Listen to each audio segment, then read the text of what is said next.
The call that broke the silence of the night. The digital clock beside Chief's bed glowed 2:41 a.m. when his phone suddenly rang, yanking him from the edge of shallow sleep.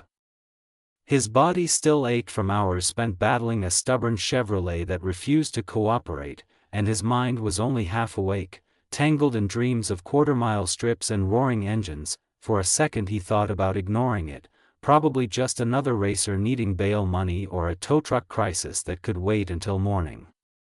But then he saw the name lighting up the screen in the darkness, and a cold weight settled deep in his chest. Daddy Dave never called at this hour unless something had gone catastrophically wrong. Chief's hand moved on instinct, swiping to answer before his brain fully caught up.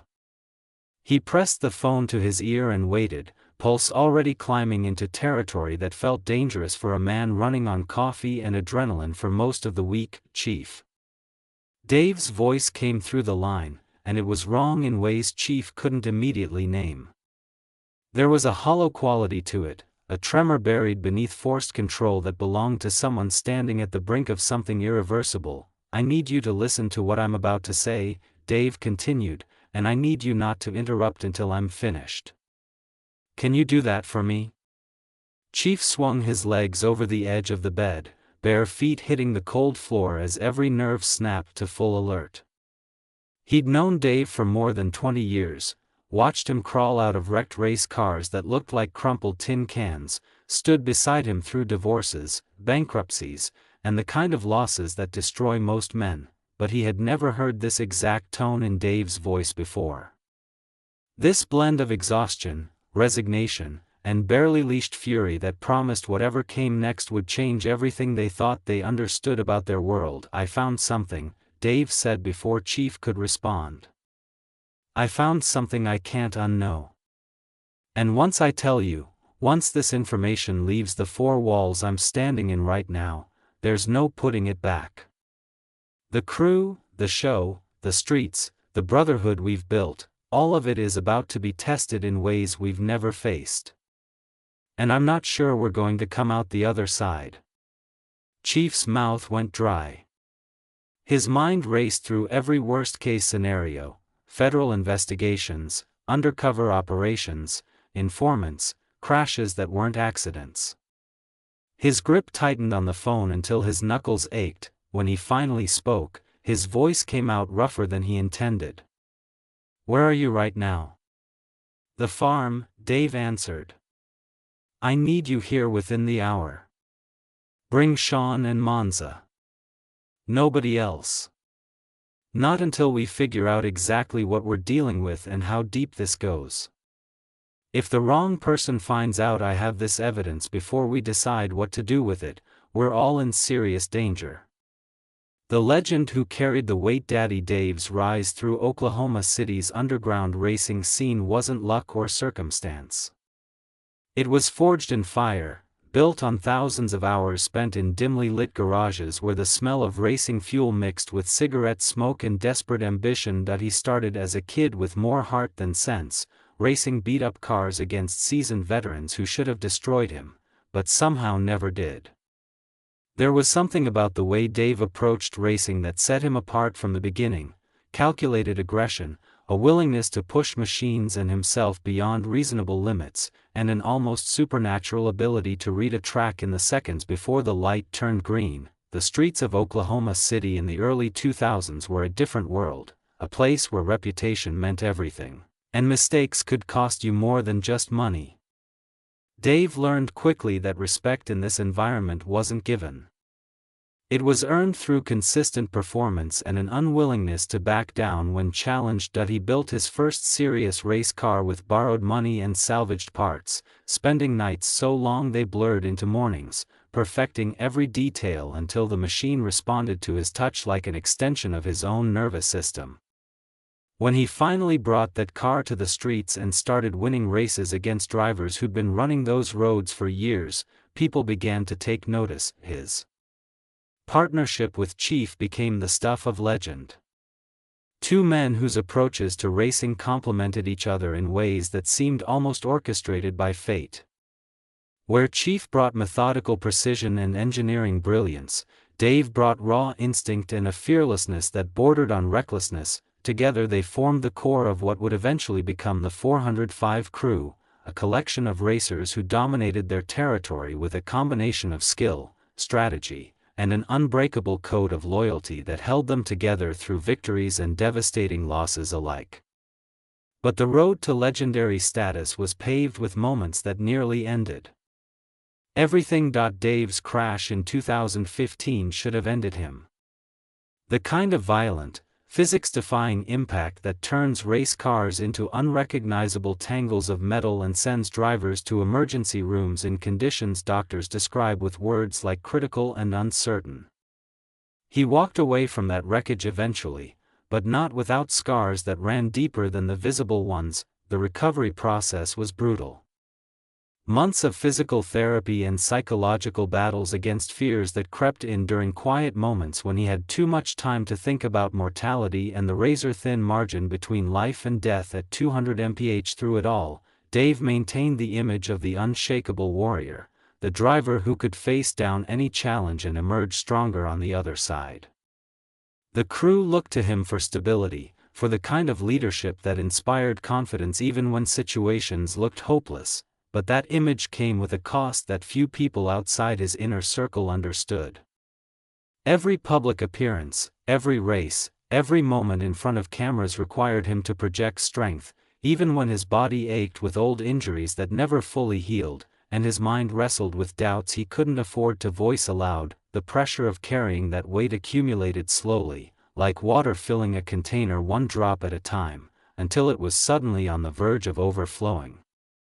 Dave had always been the one others confided in, the steady presence who could absorb their fears and frustrations without judgment. But who does the strong man turn to when his own foundation starts to crack? Who carries the weight when the one everyone depends on can no longer bear the burden alone? These questions had been haunting Dave for months before the discovery, creating a vulnerability he'd hidden behind his trademark stoic demeanor and dry sense of humor. The shadows had been growing longer for a while, the shadows that grew longer. The first person to notice the change in Daddy Dave was Monza, and it happened during what should have been a routine conversation about carburetor adjustments in late December 2024. They'd been standing in Monza's garage, surrounded by the comfortable chaos of racing equipment and half-assembled engines, talking through the kind of technical details that usually sparked animated debates and good-natured arguments. But Dave's responses that day were clipped and distracted.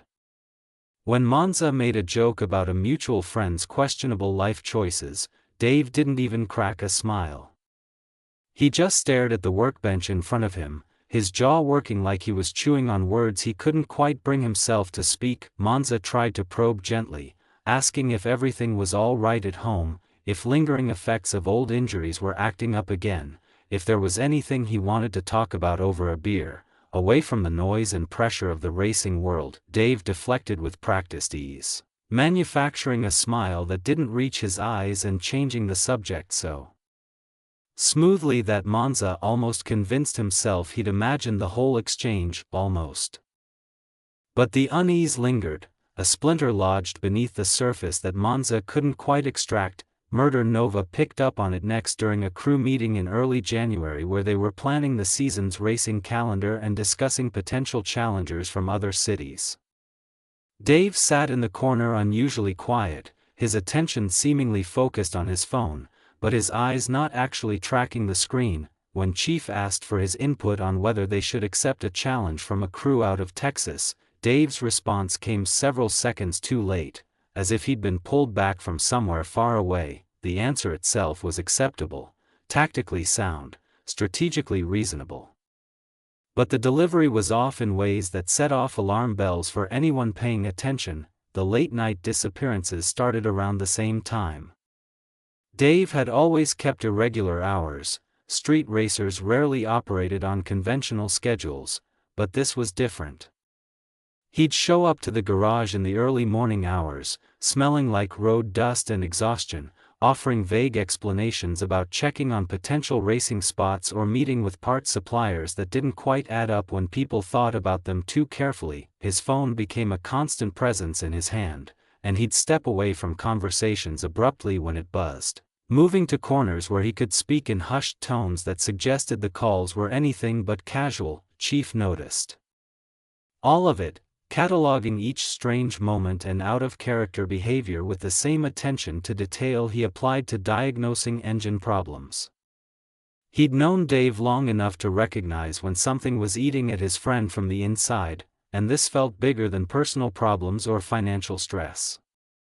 This felt like the kind of burden that transforms a man, reshaping the contours of his face and casting shadows in his eyes that weren't there before. Chief tried multiple times to create opportunities for Dave to open up, suggesting late-night drives where they could talk away from the crew, offering to help with whatever problem was clearly weighing on him, making it clear that no judgment would follow whatever confession might need to be made. But Dave remained locked behind walls he'd constructed with deliberate care, deflecting every attempt at meaningful conversation with the skill of someone who'd practiced the art of evasion until it became second nature. The crew's frustration grew as days turned into weeks, and Dave's strange behavior continued without explanation. Speculation ran wild in the absence of facts. Some thought he might be dealing with health issues he didn't want to make public. Others wondered if there were problems in his personal life that he was trying to shield from the cameras and public scrutiny that came with being part of a television show watched by millions. The truth, as it turned out, was so much worse than anything they'd imagined. Dave wasn't pulling away because of personal demons or private struggles. He was pulling away because he'd stumbled onto something that threatened to tear apart the very fabric of the family they'd built together. He was trying desperately to figure out how to handle it without destroying everyone he cared about in the process. The weight of that knowledge was crushing him slowly, grinding him down one day at a time. And the isolation required to keep such a devastating secret was eating him alive from the inside out. The evidence that changed everything. The garage where Daddy Dave chose to reveal his discovery sat on the outskirts of Oklahoma City.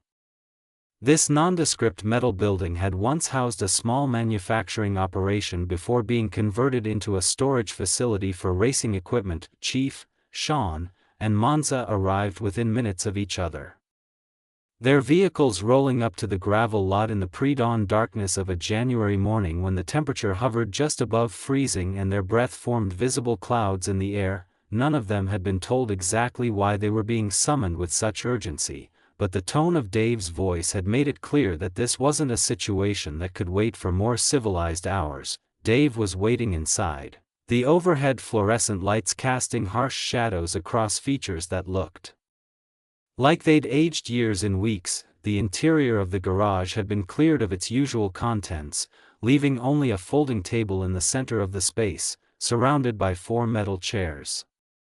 Spread across the table were an array of documents, photographs, computer printouts, financial records marked with yellow highlights, and handwritten notes in Dave's distinctive angular script. The sheer volume of evidence suggested weeks or possibly months of investigation.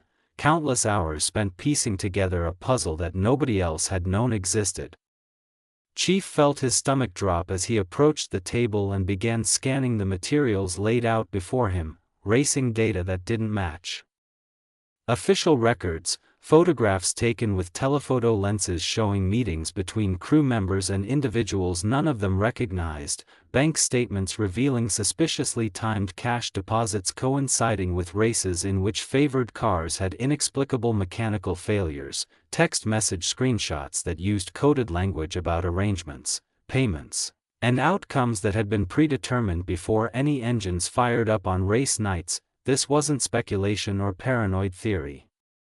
This was documented, verifiable evidence of systematic corruption within their own ranks. "I've been working on this since October," Dave said, his voice steady despite the tremor in his hands as he sorted through the papers.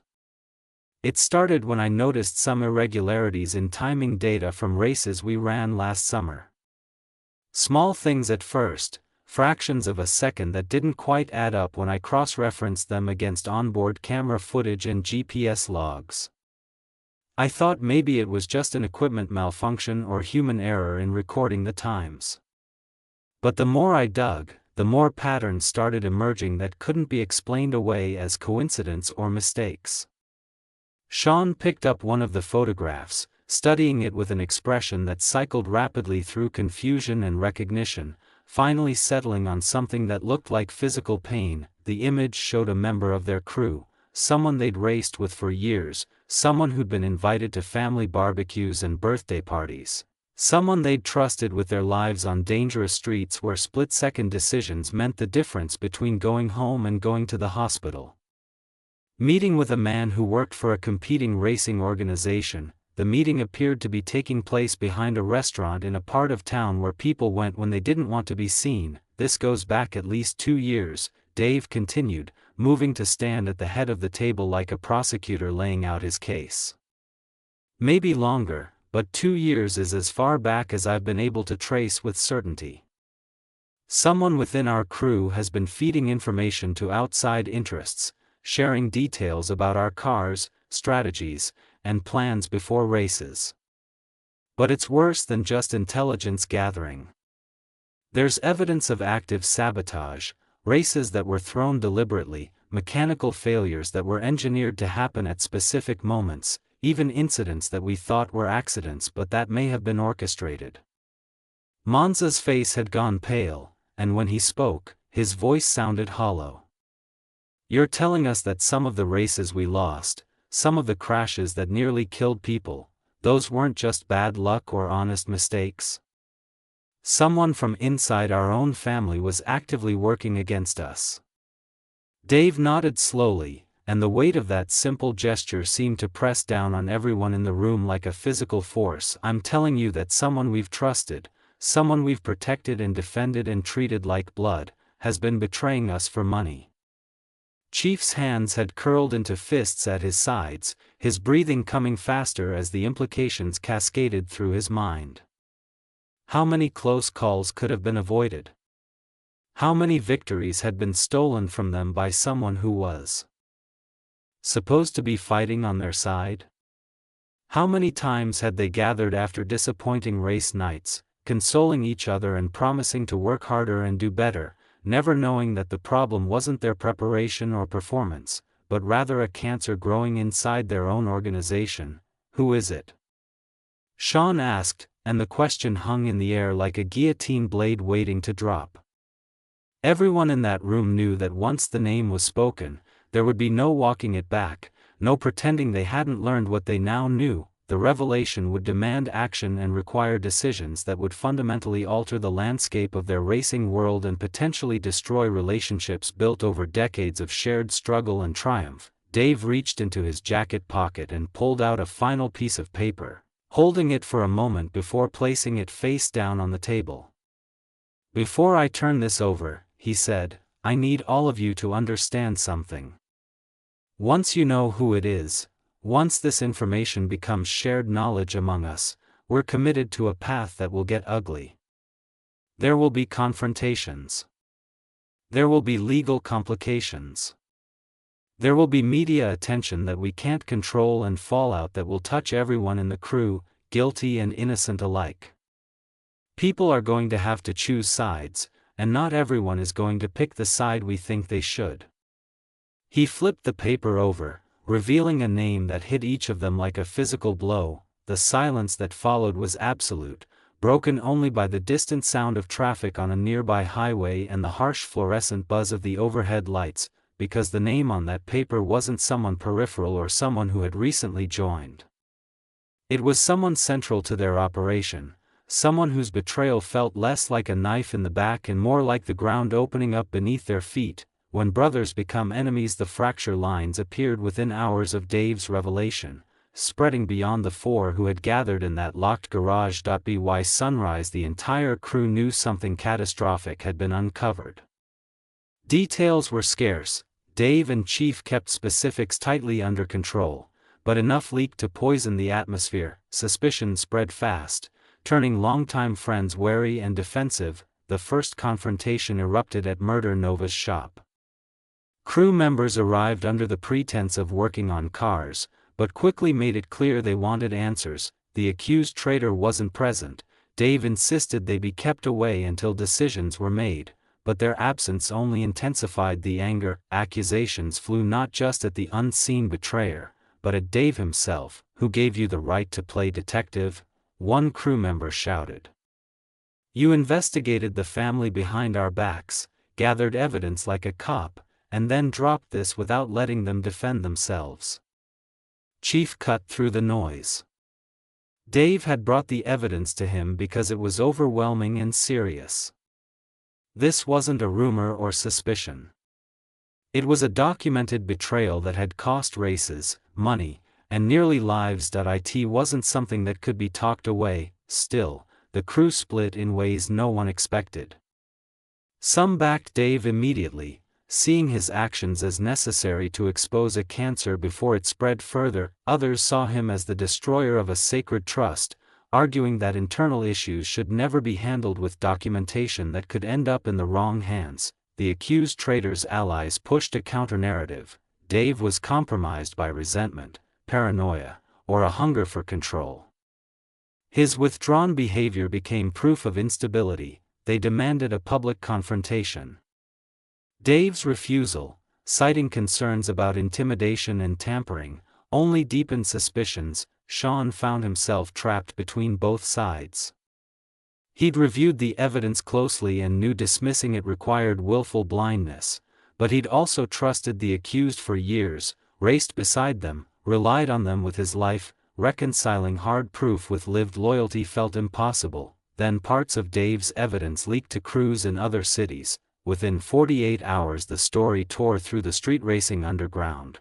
Warped by rumor, past losses were questioned. Events were cancelled. The reputation the crew had built for years began to collapse under suspicion. Murder Nova tried to mediate, organizing meetings meant to restore unity. Instead they devolved into shouting matches. Old grudges resurfaced and unrelated conflicts were weaponized. The brotherhood that once defined them now felt like an illusion shattered by truth. The toll on Dave was brutal. He'd expected resistance, but not to be treated as a pariah by people he loved. There were moments he wondered if silence would have been easier, if peace built on lies was better than truth that destroyed everything. Then he remembered the injured drivers, the lost money, the crashes that weren't accidents, and his resolve returned. Some truths were too important to stay buried, no matter the cost of uncovering them. The reckoning, the decision to move forward came on a morning when freezing rain turned Oklahoma City's streets into treacherous mirrors of black ice, creating conditions where nobody in their right mind would attempt to race. Yet everyone seemed determined to drive too fast anyway. Dave sat alone in his garage, surrounded by the cars and equipment that had defined his adult life, holding a phone that connected him to a lawyer specializing in fraud and conspiracy cases. The conversation was clinical, detached, focused on evidence standards and potential criminal charges and civil remedies that felt far removed from the emotional devastation tearing through his racing family. If you move forward with this formally, the lawyer was saying, his voice crackling slightly through the connection, you need to understand that there's no controlling how far it spreads or who gets caught in the blast radius. Law enforcement will get involved. There will be investigations that extend beyond just the individual you've identified. Financial records will be subpoenaed. People who had nothing to do with the betrayal might still face scrutiny if their names appear anywhere in the documentation. This becomes much bigger than settling a score within your racing crew. Dave closed his eyes, feeling the weight of that reality settle across his shoulders. He'd started this investigation simply wanting to understand why things felt wrong, why patterns weren't matching up, why nagging doubts kept him awake at night. He hadn't set out to become a whistleblower or to trigger the kind of comprehensive unraveling that the lawyer was describing. But now he stood at a crossroads where both paths looked equally destructive, and the choice felt less like selecting a direction and more like choosing which version of catastrophe he was willing to live with. The alternative to moving forward legally was to handle it the old way: street justice, internal resolution, the kind of rough frontier ethics that the racing underground had operated on long before cameras, sponsorships, and lawyers got involved.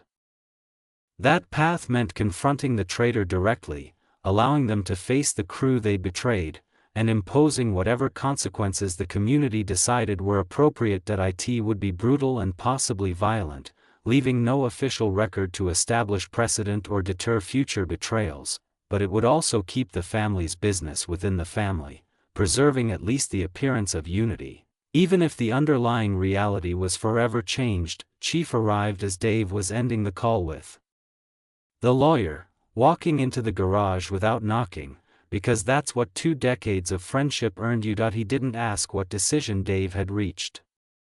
He just pulled up a stool and sat down to wait, understanding that some choices couldn't be rushed, and some men needed silence more than they needed advice. They sat that way for almost 20 minutes, listening to rain hammer against the metal roof and watching the gray light filter through grimy windows. I keep thinking about all the times I trusted my gut about people and situations, Dave finally said, his voice rough from too many sleepless nights and too much emotional strain. About how I built a reputation on being able to read a race in real time, to know when to push and when to back off, to sense danger before it materialized. And I completely missed this betrayal happening right under my nose for years. What does that say about my judgment? Chief shook his head slowly. Your instincts didn't fail you. They're what made you notice the irregularities in the first place. What drove you to dig deeper when everyone else was content to accept surface explanations? The betrayal happened because someone got very good at hiding it, not because you stopped being good at seeing. Don't let this destroy your confidence in what makes you exceptional. The words helped, but they didn't make the decision easier. Dave stood and walked to the workbench where a photograph sat propped against a toolbox, an image from 5 years earlier, showing the entire crew gathered after a significant victory. Arms around each other's shoulders, faces split by genuine smiles that spoke to the joy of shared achievement. The accused traitor was in that photograph, positioned near the center, looking for all the world like someone who belonged there and would never dream of undermining the very people who'd elevated them. I'm moving forward, Dave said. And the words felt like stepping off a cliff without knowing how far the fall would be. I'm turning everything over to the authorities and letting the investigation follow wherever it leads. If that means some of our crew faces consequences for things they didn't directly participate in. If that means the show gets cancelled or our reputation gets destroyed or people I care about decide I'm the villain in this story, then that's what happens. Because the alternative is living with the knowledge that I let a betrayal slide because confronting it was too hard or too damaging to my comfort. The formal complaint was filed 3 days later, triggering exactly the kind of comprehensive investigation that the lawyer had warned about. Federal agents began interviewing crew members, subpoenaing financial records, and examining race footage with forensic attention. The story broke in racing media outlets before spreading to mainstream news outlets fascinated by the intersection of underground culture and betrayal narratives. Camera crews that had once documented victories now captured a racing family tearing itself apart under the weight of accusations and counter-accusations. The accused traitor was arrested on charges that included fraud, conspiracy, and racketeering, legal terms that felt surreal when applied to street racing, but that reflected the serious nature of their systematic deception. Their defense team immediately went on the offensive, painting Dave as a vindictive former friend motivated by jealousy. Some crew members publicly supported this narrative, appearing in interviews where they questioned Dave's motives and character in ways that would have been unthinkable just months earlier, but others rallied behind Dave with surprising intensity. Monza organized a show of support, gathering drivers from multiple crews to make clear that standing up against internal corruption was an act of courage, not betrayal. Murder Nova used his platform to defend Dave's integrity, arguing that brutal truths needed to be confronted, even when confronting them was painful. Even crew members who'd initially been skeptical began to reconsider as more details emerged, and the scope of the betrayal became impossible to deny. The legal process would take months or possibly years to resolve fully, and the street outlaws world would never return to the innocent simplicity that had existed before Dave's discovery. trust once broken so profoundly couldn't be perfectly restored, even with time and effort, but something unexpected emerged from the wreckage, a harder, more honest version of community that acknowledged human imperfection while still demanding accountability. Daddy Dave would carry the scars of this period for the rest of his life, and would always bear the burden of being the one who shattered the beautiful lie that held them together, but he would also know that when faced with the hardest choice of his racing career, he'd chosen truth over comfort, accountability over tribal loyalty, and the painful growth that comes from confronting betrayal rather than pretending it didn't exist. That knowledge wouldn't erase the cost, but it would make the burden bearable. Share your thoughts in the comments below. If you enjoyed this video, don't forget to like, share, and subscribe to the channel for more stories like this, and before you go, make sure to click on the video on your screen.